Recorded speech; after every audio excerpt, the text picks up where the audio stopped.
At the same time, the media continuing to cover themselves in glory in their coverage of this conflict. And some truly shocking pieces were published over the weekend that we had to take note of. This first one is just, I genuinely can't believe they published this. Put this up on the screen. Wall Street Journal. Welcome to Dearborn, America's jihad capital. Imams and politicians in the Michigan city side with Hamas against Israel and Iran against the U.S. This whole piece is insane. I mean, they smear this American city, which has a majority Arab American population outside of Detroit, as being, full of terrorists and jihadists. Of course, there have not been any terror attacks or incidents in the city of Dearborn. Furthermore, they smeared this entire city, of course, based on the actions or words of a few. They also use things like protest chants to try to claim they're supporting Hamas or supporting terrorism, etc. Here's a line from it. They say, open support for Hamas is spreading. Since October 7th, similar protests have occurred in major American cities featuring pro-jihadist imagery, chants, and slogans. Rallies are now also expressing support for the Iran-backed Houthis, who are lobbing missiles at Israel and trying to sink commercial vessels in the Red Sea. What's happening in Dearborn, they say, isn't simply a political problem for Democrats. It's potentially a national security issue affecting all Americans. Counterterrorism agencies at all levels should pay close attention. So, Saagar, as if it's not enough to, level this racist smear against an entire city, they also want to call in the, FBI and CIA to make sure to investigate and surveil the residents of the city as well. Yeah, the thing is if you're going to say it's in America's jihad capital, then you got to provide evidence that the vast majority of the people in the city actually support terrorism. And as usual in this conflict, like when you actually look at it, they are people who are supporting a Palestinian state or who are protesting against the Israeli military campaign. It's the exact inverse of saying like any criticism of Israel is anti-Semitic, because it's conflating religion with a conflict over land. It's like, that's what actually drives me the craziest about this entire thing. I mean, and I know I'm dispassionate because I don't particularly care who controls the land or whatever, and you can look at it through more for our, in terms of interests, but the conflation religiously with land over a century-old conflict, which is far less old than the actual religions themselves, does nobody any good. And whenever he cites, supposed evidence or any of these within there, he highlights like a few leaders or imams or others and doesn't talk about the actual population. We spoke to the mayor who was popularly elected. He says, I'm concerned about civilian casualties in Gaza. Yeah. And that's why I may not support Biden. Okay, that's not terrorism. You can agree or disagree. Again, it is a totally legitimate position, I think, to hold in U.S. politics. And so, yeah, it's a smear. There's no other way to say it. And, you could flip it and just say, I mean, what if I live in a neighborhood with a lot of Jews, a lot of people who are very pro-Israel. I sent you a picture of the gay pride flag with the Israeli flag superimposed on it. What if you were to say that these people are all dual nationals and are not real American citizens? Mm-hmm. You cannot say that. Yeah, they support it. Okay, that's fine. Whatever. If you're Jewish American. But you cannot smear them without actually knowing their character and what they call for. Now, accusations of dual loyalty are, I think, legitimate if we're talking about individual actors who have in the past said that they have a direct allegiance to a foreign country. Fine. But you cannot say that to an overall group of people, especially when you do not have evidence to back that up. I mean, it's absolutely outrageous. The mayor did respond and put this up on the screen. He said, it's 2024 and the Wall Street Journal is still pushing out this type of garbage. Reckless, bigoted, Islamophobic. Dearborn is one of the greatest American cities in our nation, fastest growing city in Michigan, home to the #1 travel destination in Michigan. That's the Greenfield Village Henry Ford Museum, home of the Ford Motor Company, coffee, food, culture capital of Michigan, and among the most diverse cities in Michigan. This was so egregious that even President Biden was like, all right, I got to say something about this one, especially as he was heading, to Michigan and is at least somewhat aware that this has become a massive issue, potentially terminal issue for his presidential campaign. Americans know that blaming a group of people based on the words of a small few is wrong. That's exactly what can lead to Islamophobia and anti-Arab hate, and it shouldn't happen to the residents of Dearborn or any American town. We must continue to condemn hate in all forms. And there's also an element of this, Saagar, I think, that's quite central to this. I mean, It really is such a post-2001 flashback. There's the use of fear to try to, bolster the national security state. There's the, just smearing of entire groups of people. There's the conflating of free speech and political dissent with terrorism and support for terrorism, which is completely, outrageous and insane. So just absolutely disgusting and wild that this was able to make it to the pages of a prominent newspaper in America. I looked into it. It's from the Middle East Research Memory, which is an organization here in D.C. This is all goes back to some of the Jihad Watch days of the early 2000s. Oh, so God. it's not actually all that surprising whenever we consider it. Yeah. Anyway, this kind of crap was used to justify an expansion of the surveillance and security capabilities of the state that will never be rolled back and only get expanded further. So that's the main concern. Very wary is that of that. If you read it, he's like, oh, national security, FBI, and all these other people should take advantage. I'm like, listen, we watched it all happen. The post 9/11 security state pivoted after the Iraq War and after the so-called terrorism and using entrapment and all of this. How do you think that Whitmer kidnapping case, or whatever you want to call it,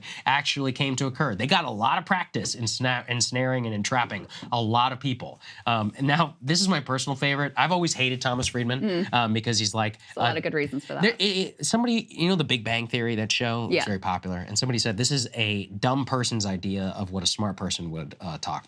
So that's kind of how I think of Thomas Friedman. He is a dumb person's idea of what a foreign policy intellectual would look like. And his most recent column highlights that. Let's put this up there on the screen. He says, understanding the Middle East through the animal kingdom. Oh, that's going to go well. Now, keep in mind that this is the man who has often talked about his excitement and insight into Middle Eastern politics by talking to taxi drivers while he's abroad. Notoriously, of course, the best people to tell you about what's going on. Let's go to the next part here. To explain the situation, he says, the U.S. is like an old lion. We are still the king of the Middle East jungle, more powerful than any other single actor. But we are a tired lion. That's why other predators are no longer afraid to test us. Iran is like a parasitoid wasp is to nature. Now, is there a better description of Lebanon, Yemen, Syria, and Iraq today? They are the caterpillars. The IRGC is the wasp. The Houthis, Hezbollah, Hamas, Kataib, Hezbollah are all the eggs that hatch inside of the host. Lebanon, Yemen, Syria, and Iraq, and eat it out from the inside out. We have no counter strategy that safely and efficiently kills the wasp without setting fire to the whole jungle. Now, look, I get what he's going for.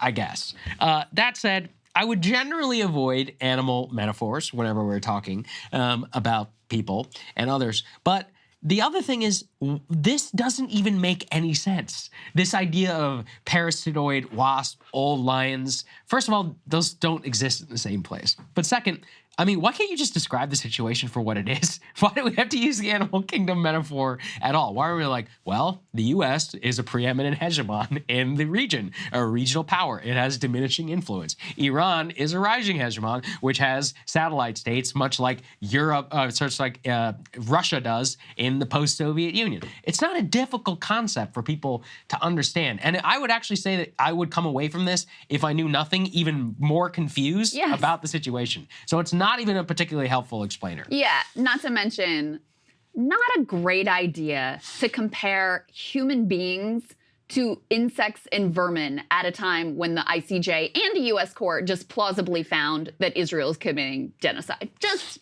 gonna throw that out there. Not really a great idea. He closed that column by saying, sometimes I contemplate the Middle East by watching CNN. Other times, I prefer Animal Planet. Okay. Imagine you said that about Africa. Yeah, well. Yeah. How would people, it should be the exact same reaction. I think Ryan tweeted first of all, it seems like he was on shrooms or something when he wrote this. And second of all, how the hell did any editor not look at this and be like, you can't compare human beings to animals, let alone insects, and think that this is gonna be okay, not to mention, on top of outside of the racism and the dehumanization, this doesn't make any goddamn sense.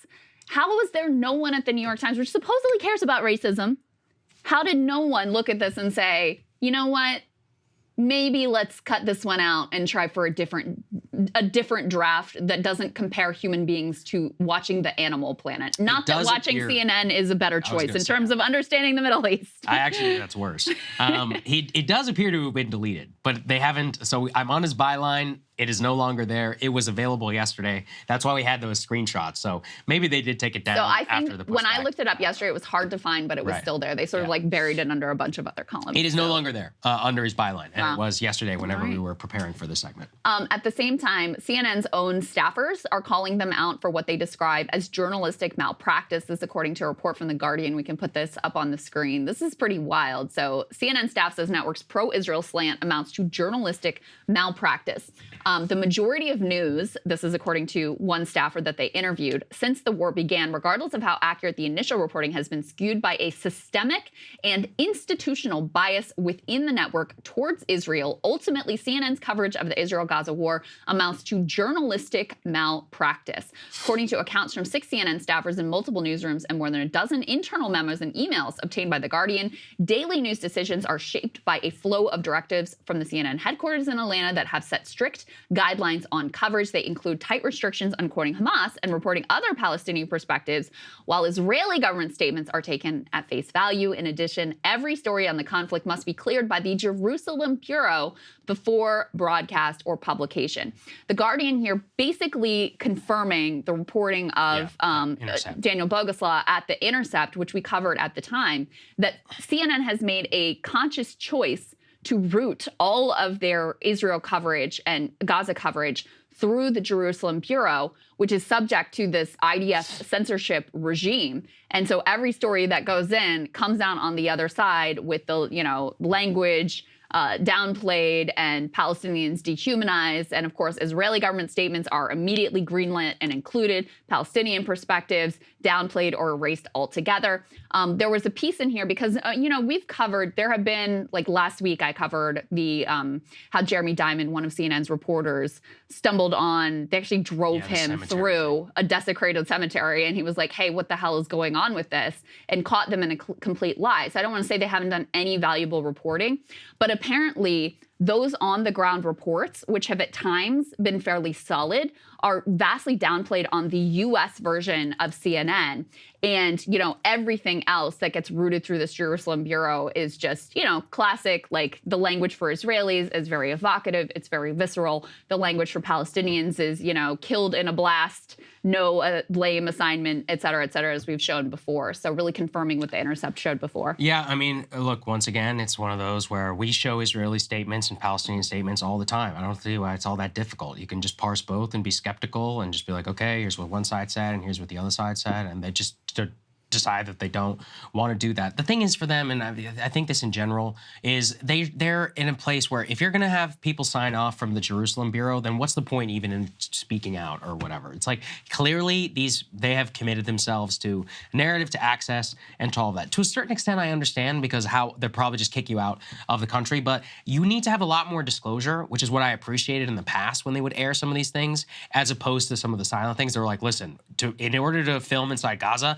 we had to provide to the IDF, and they straight up censor whatever they want. But the silent censorship that goes through, on the back end that they don't disclose, that's actually what I think is the most pernicious. It's very pernicious. Yeah. It's really pernicious. And, there have been multiple analyses. I think also some of these were by The Intercept as well, at the language that's used to describe Palestinians versus the language that's used to describe Israelis, how much Israeli deaths are covered versus actually as the Palestinian death toll rose, they got covered less.